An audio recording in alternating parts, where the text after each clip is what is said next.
बच्चों, hi Purvi. Welcome to our personal tutor channel. आज हम लोग कक्षा 8 संक्षिप्त बुद्ध चरित्र का पहला अध्याय पढ़ रहे हैं। उसका अंतपुर विहार। महाराज शुद्धोधन के पुत्र के जन्म का कुछ प्रभाव हुआ कि उनका घर धन धान्य और हाथी घोड़ों से संपन्न हो गया। उनके सभी मनोरथ सफल हो गए। उनके जो शत्रु थे वो मत्सत हो गए, जो मत्सत थे वो मित्र हो गए, और जो मित्र थे वे और भी अधिक प्रिय हो गए। इंद्र ने उचित समय पर वर्षा की और खेत लहराने लगे। महाराज शुद्धोधन के राज्य में धार्मिक जनों ने स्वर्ग जैसे सुंदर उद्यान, देव मंदिर, आश्रम, कुएं और तालाब बनवाए। राज्य में किसी ने धन के लोभ के लिए धर्माचरण नहीं किया और धर्म के लिए किसी प्रकार की हिंसा नहीं की। इसी तरह उनका राज्य चोर, शत्रु आदि के भय से मुक्त, स्वतंत्र और धन धान्य से संपन्न हो गया। सूर्यपुत्र मनु के समान इस राजा के राज्य में बालक के जन्मकाल से ही सर्वत्र प्रसन्नता छा गई। पाप नष्ट हो गया, धर्म प्रकाशित हो गया।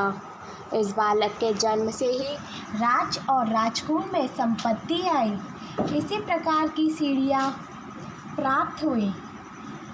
इसलिए राजा ने बालक को सर्वत्र सिद्ध करते हुए उनका नाम सिद्धार्थ रखा। महारानी माया उनके पुत्र के देवर्षियों जैसे प्रभाव देखकर अतिशय प्रसन्न थी, पर इस आनंदतिरेक को वह अधिक दिनों तक सह ना सकी और कुछ ही दिनों में स्वर्गवास हो गई।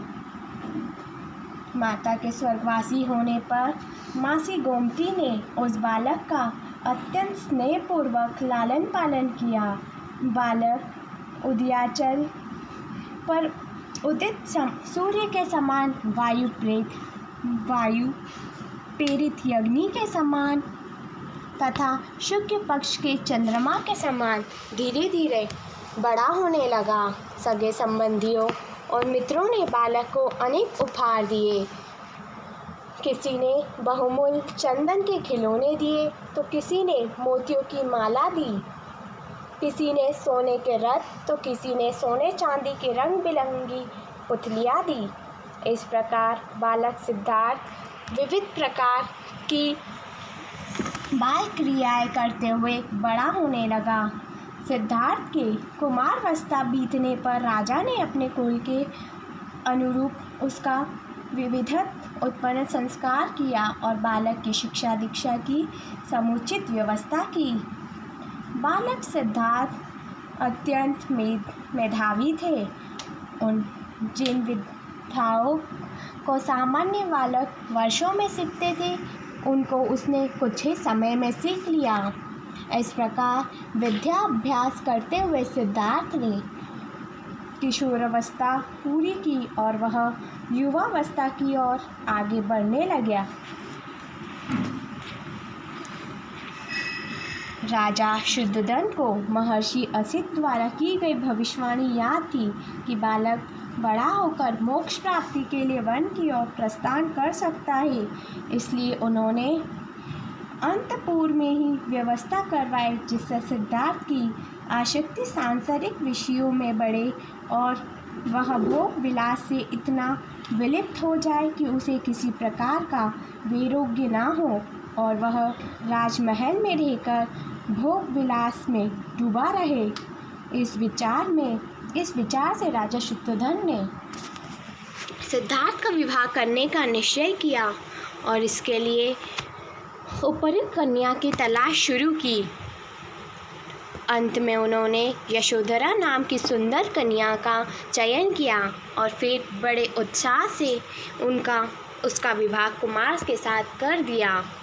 विवाह के बाद राजकुमार सिद्धार्थ और यशोधरा सुखपूर्वक वैवाहिक जीवन बिताने लगे।